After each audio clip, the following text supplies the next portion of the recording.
Outro exemplo em que todos saem ganhando, usando esse princípio de despertar o querer, é de Michael E. Wyden, de Warwick, Rhode Island, que é um vendedor territorial da Shell Oil Company. Mike queria se tornar o vendedor número 1 em seu distrito, mas um posto de gasolina o estava detendo. Era gerenciado por um senhor de idade, que não estava motivado a atualizar o seu posto.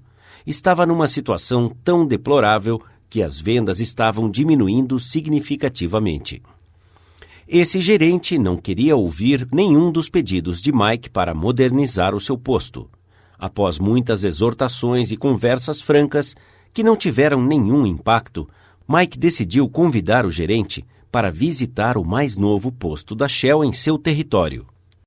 O gerente ficou tão impressionado com as instalações do novo posto que, na próxima visita de Mike, o seu posto estava atualizado e havia registrado um aumento de vendas. Isso permitiu que Mike chegasse ao posto de vendedor número 1 em seu distrito. Todas as suas conversas e discussões não ajudaram, mas despertar o desejo de querer no gerente, mostrando um posto moderno, fez com que alcançasse o seu objetivo e o gerente e Mike foram beneficiados.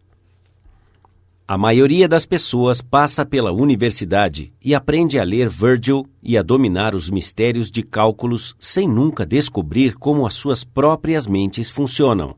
Por exemplo, certa vez, ministrei um curso sobre como falar efetivamente para graduados jovens que estavam sendo entrevistados na Carrier Corporation, uma grande fábrica de aparelhos de ar-condicionado.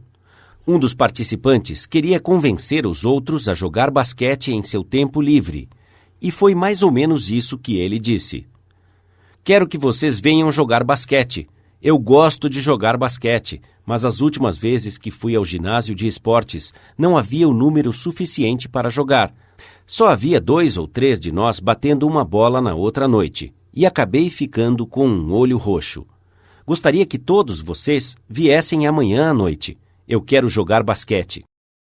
Ele falou alguma coisa sobre o que você quer? Você não quer ir a um ginásio de esportes que ninguém mais quer ir, não é? Você não se importa com o que ele quer. Você não quer ficar com um olho roxo. Ele poderia ter te mostrado como conseguir as coisas que você quer usando o ginásio de esportes? Certamente. Mais vigor, um enfoque melhor no apetite, uma mente mais clara, diversão, jogos, basquete.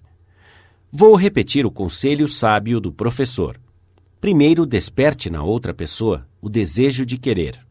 Aquele que consegue fazer isso tem o mundo todo do seu lado.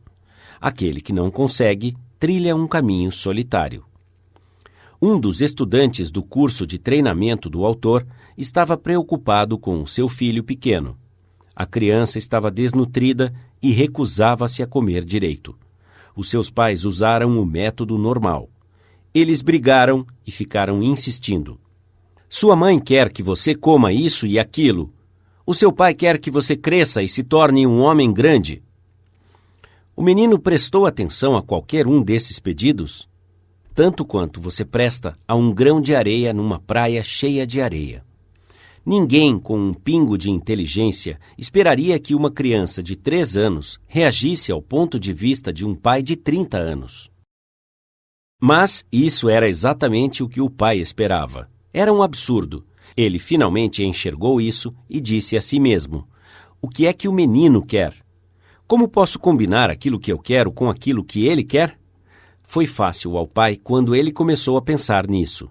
O seu filho tinha um triciclo em que adorava andar para cima e para baixo na calçada, em frente da casa em Brooklyn.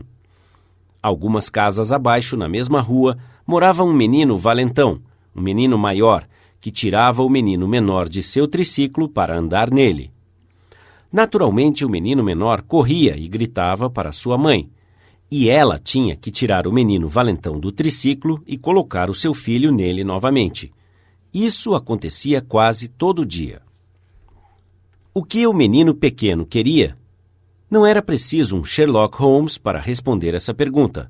O seu orgulho, a sua raiva, o seu desejo de se sentir importante, todas as emoções mais fortes combinadas o levavam a querer se vingar, a quebrar o nariz do valentão. E quando seu pai explicou que ele poderia nocautear aquele menino maior um dia, se comesse as coisas que a sua mãe queria que ele comesse, quando seu pai prometia isso, não havia mais nenhum problema de dietética. Aquele menino teria comido espinafre, chucrute, cavalinha, qualquer coisa para que ele ficasse grande o suficiente para dar uma surra no valentão, que o havia humilhado diversas vezes. Após resolver esse problema, os pais enfrentaram outro. O menino pequeno tinha o hábito horrível de fazer xixi na cama. Ele dormia com a sua avó. De manhã, a avó acordava, sentia os lençóis molhados e dizia: "Olhe, Johnny, o que você fez de novo ontem à noite?" Ele dizia: "Não fui eu, foi você." Brigando, batendo, humilhando-o, reiterando que os seus pais não queriam que ele fizesse isso, nenhuma dessas coisas iriam manter a cama seca. Então os pais perguntaram: "Como é que podemos fazer esse menino parar de fazer xixi na cama?" Quais eram os seus desejos? Primeiro, ele queria usar pijamas como o papai, ao invés de usar uma camisola igual à sua avó.